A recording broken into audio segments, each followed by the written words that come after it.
তো এক জাতীয় খাবার সবসময় মজা লাগবে না, মাঝে মাঝে শুটকি চাটনিও খেতে হয়।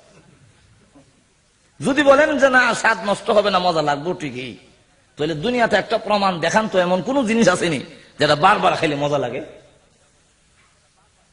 উনি বলেন হ্যাঁ আছে। বেহেশতে তো এক জাতীয় খাবার দেওয়া হবে না, প্রতি ওয়াক্তে 70,000 প্রকারের আইটেম দেওয়া হবে। কিন্তু এরপরও মেনে নিলাম এক জাতীয় খাবার দিলেও বেমজা হবে না। হবে না এটা বললে হবে না, দুনিয়ার একটা প্রমাণ দিয়ে দেখান। উনি বলেন সোনা পরিহিত, আল্লাহ রাব্বুল আলামিন আমাদের কাছে যে কিতাব দিয়েছেন, এই কিতাবের মধ্যে কোন সূরা আছে, যেই সূরার নাম সূরাতুল ফাতিহা, আলহামদু সূরা, আছে না নাই? প্রতি রাকাতে নিজেরাও পড়ি আলহামদুলিল্লাহি রাব্বিল আলামিন আর রহমানির রহিম। কিন্তু আজ পর্যন্ত সূরাতুল ফাতিহা কারো কাছে কোনোদিন বেমজা লাগে নাই। আল্লাহ রাব্বুল আলামিন যদি কোরআন শরীফের মধ্যে এত মজা, এত মধুর রাখতে পারেন, সেই আল্লাহ রাব্বুল আলামিন কি জান্নাতের খাবারে মজা দিতে পারেন না, যে জীবনে কোনোদিন যেমন বেমজা না লাগে? সকল শ্রোতারা ঠিক, সাধক পুরুষ যা বলছেন আমরাও একমত, ঠিকই আছে। তখন কয় 2 নম্বর প্রশ্নের জবাব দিলাইল। 3 নম্বর প্রশ্নটা হলো, আপনাদের কিতাবে লেখা আছে বেহেশতে নাকি এমন একটি গাছ আছে, যে গাছের নাম হলো শাজারায়ে তুবা। এটা বেহেশতের এমন কোন কামরা নাই যেই কামরার সামনে এই গাছের একটা ডাল নাই। না এখনো সুবহানাল্লাহ ভালো করে বের হয়ে আসে নাই, বুঝতে পারেন না এখনো। বেহেশতের নিম্নে 100 তালা, উপরে হলো 6,666 তালা। এক একটা তালায় 70,000 করে কামরা, এক একটা কামরা হলো পৃথিবীর সমান প্রশস্ত। তাহলে এবার বলুন, এই বেহেশতের বালাখানার প্রত্যেকটি কামরার সামনে যদি গাছের ডাল যেতে হয়, গাছটা কি পরিমাণ বড় হওয়া লাগবে? এটা কি দেমাগে ধরে নাকি? এত বড় আবার গাছ হয়ে গেল? যদি বলেন হ্যাঁ হতে পারে, প্রমাণ পেশ করুন। বাজিদ বুস্তামি রহমাতুল্লাহ আলাইহি বলেন হ্যাঁ পারে, প্রমাণ দেন। হ্যাঁ পরিহিত শোনাক, তাম পৃথিবীর জন্য আল্লাহ রাব্বুল আলামিন একটি লাইট আকাশে উঠান, যার নাম হলো সূর্য। একটি লাইটের আলো যদি তাম পৃথিবীর ঘরে ঘরে রন্ধ্রে রন্ধ্রে আনাচে কানাচে পৌঁছাইতে পারেন, সেই আল্লাহ কি একটি গাছের ডাল শাখা প্রশাখা জান্নাতের প্রতিটি ঘরে ঘরে পৌঁছাইতে পারেন না? তখন সকলে খাওয়া একটু সূর্য যদি তাম দুনিয়ার ঘরে ঘরে যায় নাকি? আপনার লন্ডনে সূর্য রোজ আয় না, বাংলাদেশেও যায়নি। 11 ঘন্টা লাগে এনে যাইতে, কথা বুঝছেন? এত দূরে, কিন্তু এরপরে সেখানেও সূর্য আছে। সৌদি আরব সূর্যের আলো প্রত্যেকটা ঘরে ঘরে কামড়ায় কামড়ায়, বলে আমার ঘরে আয় না সূর্যের আলো, এরকম তো না। তুই একটি সূর্যের আলো যদি আপনাদের তাম বিশ্বের প্রতিটি ঘরে ঘরে আল্লাহ পৌঁছাইতে পারেন, সেই আল্লাহ কি জান্নাতের একটি গাছের শাখা প্রশাখা প্রত্যেকটা ঘরে পৌঁছাইতে পারেন না? সকলে এক বাক্যে পারেন পারেন পারেন, একমত হয়ে গেছে। তখন 3 প্রশ্নের জবাব শেষ। বাজিদ বুস্তামি রাহমাতুল্লাহ আলাইহি বলেন, হো পুরোহিত, এতক্ষণ পর্যন্ত আমাকে 3টি প্রশ্ন করেছ, আমি জবাব দিয়েছি আমি 3টা করব না, একটা করব, মাত্র একটা। যখন কয়টা? আর অন্য খান থেকে করবো না, হয়তো জবাব দিতে পারো ওই বিষয়ে আমার জ্ঞান নাই। তুমি যেখান থেকে আমাকে প্রশ্ন করেছো আমিও সেখান থেকেই করব, যাতে এই কথা বলতে না পারো যে এই ব্যাপারে আমার জ্ঞান নাই। কথা বলছেন না? এখন তো আর প্রশ্নের অধিকার তারও আছে, যেরকম আসেনি না নাই? যিনি 3টা প্রশ্নের জবাব দিচ্ছেন উনি কি একটা প্রশ্ন করার অধিকার নাই? ঠিক আছে করেন। প্রশ্নটা হলো বেহেশতের গেইরও কি লেখা? সুবহানাল্লাহ বলেন না। বেহেশতের ভিতরে গাছের খবর জানো, খাবারের খবর জানো, বেহেশতে যে পায়খানা নাই লেট্রিন নেই খবর জানো, বেহেশতের গেইটের খবর জানো না? এক করে জবান বন্ধ। উপস্থিত লোকেরা বলে, পরিহি সাহেব জবাব দিন। আপনি মুসলমান সাধক পুরুষকে 3টি প্রশ্ন করেছেন, 3টি প্রশ্নের জবাব যুক্তিসঙ্গত ভাবে দিয়েছে, আর আপনাকে একটি প্রশ্ন করার সাথে সাথে আপনি বেটকি লেগে গেছেন। 3টা করলে তো মনে হয় দম বেরিয়ে যাবি। জবাব দেন, আর না হয় কিল একটু মারি ছোট না, সারা জীবনের খাওয়ান সব বের করিলেন, আমরা ইজ্জত যায় এখন। উনি তখন ডাক বলে, হে আমার ভাইয়েরা, হে আমার ধর্মের লোকেরা, ও আমার জাতি ভাইয়েরা, প্রশ্নের উত্তর আমি জানি কিন্তু তোমাদের ঢরে বয়ে দেই না। তারা কয়, না কোনো ভয় নাই, কোনো ডর নাই, তাড়াতাড়ি দেন। তাহলে আমি যদি বলি তোমরা পড়বে কি? হ্যাঁ পড়ব। আমি যদি বলি তোমরা বলবে কি? হ্যাঁ বলবো। বলেন, যা করার লাগে সব করবো, কিন্তু তবু জিত তুইব জানতেছে না কই যে নিয়ে জিত। এমনি তিনি বললেন, আমি পড়ি তোমরা পড়ো। জান্নাতের গেটের মধ্যে লেখা আছে লা ইলাহা ইল্লাল্লাহু মুহাম্মাদুর রাসূলুল্লাহ। তিনি পড়লেন, আমি এখন থেকে বিশ্বাস করি কালিমা, তোমরা বিশ্বাস করো। ও ঠিক আছে, আমরা বিশ্বাস করে নিলাম। হাজার হাজার লোক আল্লাহর একজন ওলির সহবতে সকলের দিন পরিবর্তন হয়ে সকলে মুসলমান হয়ে গেল। তো আমি বলতেছিলাম, মার পেটে ধর্মমত নির্বিশেষে, হোক সে ইহুদি, হোক খ্রিস্টান, হোক বৌদ্ধ, হোক হিন্দু, হোক মুসলমান, সকলের সন্তানে মার পেটে আল্লাহ খাওয়ান দিয়েছেন, যেহেতু আল্লাহ ওয়াদা করেছেন আমি দেব। যেরকম ঠিক কিনা? আরো যেরকম ঠিক কিনা? আবার লক্ষ্য করে দেখুন, আল্লাহ রাব্বুল আলামিন বলেন, আমার নাম রব, সকল কিছু চাওয়ার আগে ব্যবস্থাপনা আমি করি। এই জন্য লক্ষ্য করে দেখুন, আমি মার পেটে থাকতে আল্লাহ রাব্বুল আলামিন আমার মার ভিটারের মধ্যে এমন দুধ জমা করে দিলেন যে দুধ বেশি গরমও নয়, বেশি ঠান্ডাও নয়, আবার বেশি মিঠাও নয়, কম মিঠাও নয়। আবার লক্ষ্য করে দেখুন, আপনাদের এই প্রচন্ড শীতের দেশে প্রচন্ড শীত আসলে পরে হিটার জ্বালাতে হয়, আবার লেফের নিচে গিয়ে ডুবতে হয়।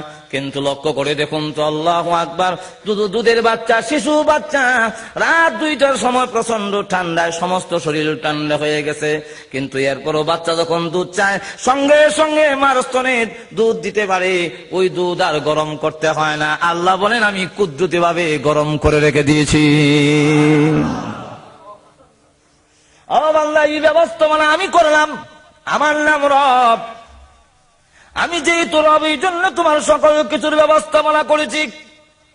বেশি মিটাও না, কম মিটাও না, আবার দেখা যায় ঠান্ডাও না, গরমও না। ছেলে হইলে একরকম, মেয়ে হইলে আরেক রকম। ছেলে হইলে মার স্তনের দুধ একটু গাঢ় করে দেন, মেয়ে হইলে দুধ একটু আবার হালকা করে দেন, কারণ ছেলের পুষ্টি বেশি প্রয়োজন, মেয়ের কম প্রয়োজন। ছেলেকে যেই পরিমাণ দেওয়ার প্রয়োজন, এই পরিমাণ যদি না দেয় ছেলের স্বাস্থ্য টিকবে না। মেয়ের যেই পরিমাণ প্রয়োজন, এর থেকে বেশি দিলে তারও স্বাস্থ্য টিকবে না। আল্লাহ রাব্বুল আলামিন যার যতটুকু প্রয়োজন ততটুকু মার স্তনে চাওয়ার আগেই জমা করে রেখে দিয়েছে।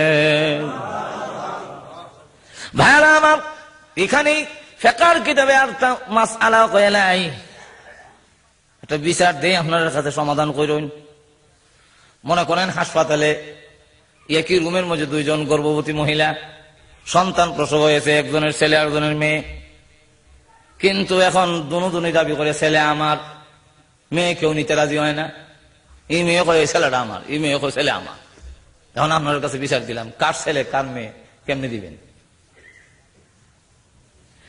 এখানে ফিকহের কিতাবে বিচার ফায়সালা করে দিয়েছে, এক সমান দুইটা শিশি, এক সমান লম্বা, এক সমান মোটা, এক সমান ওজন, এমন দুইটা শিশির মধ্যে দুজনের দুধ পড়ে। আবার পাল্লায় ওজন দেন, যার শিশি ওজন বেশি হবে বুঝতে হবে তার ছেলে। কারণ মেয়ে যখন, ছেলে যখন থাকে, ওই মার দুধ গাঢ় হবে, আর গাঢ় দুধ ওজনে বেশি হয়ে যাবে। ভাইয়া আমার, আল্লাহ রাব্বুল আমিন শুধু তা না, আপনারা যে ফিটার দিয়া দুধ খাওয়ান, এই ফিটারে তো দুধ বেশি সময় গরম থাকে না, আবার ঠান্ডা হয়ে যায়। আবার যে নিপুলটা ব্যবহার করেন, বান্ডা ব্যবহার করেন, এটা 5 দিনের বাচ্চা যা চলে 1 বছরের বাচ্চার চলে না। যেরকম ঠিক কিনা? আর আল্লাহ রাব্বুল আলামিন যে নিপুল দিয়েছেন, এই নিপুল দিয়ে 6 মাসের 1 দিনের বাচ্চা থেকে নিয়ে 2 বছরের বাচ্চা পর্যন্ত পরিবর্তন করতে হয় না, সকলের জন্য সমানভাবে চলে। শুধু একজনের জন্য না, 12টা সন্তান হয়েছে, 12টা সন্তান দুধ খেলো, নিপুল পরিবর্তন করতে হয় না।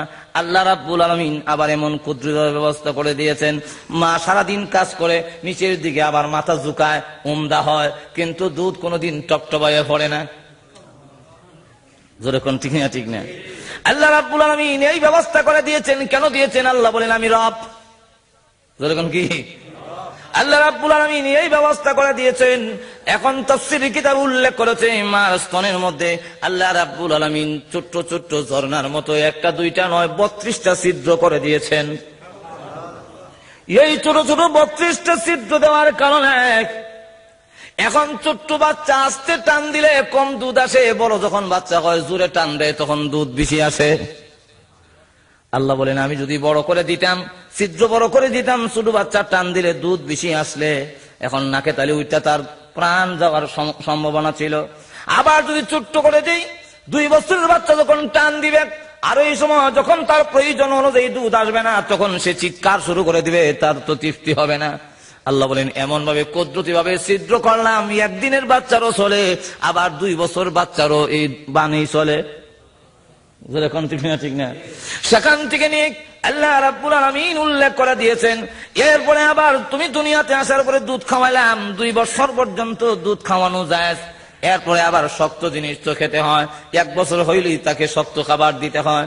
আল্লাহ রাব্বুল আলামিন বলেন দরখাস্ত দাও না রে বান্দা, আল্লাহ আমার 2টা দাঁত দাও, 32টা দাঁত দাও, 16টা দাঁত দাও, আমি শক্ত জিনিস খেতে হবে, এমন কোনদিন দরখাস্ত করো নাই। দরখাস্ত করার আগে আগে আল্লাহ বলেন নরম জিনিসের মধ্যে আমি আল্লাহ পাথর উঠাইয়া দিয়েছি। আপনি আপনার বাচ্চার এই জাইমগুলো অপারেশন করেন, কোথাও আপনি পাথরের টুকরা পাবেন না।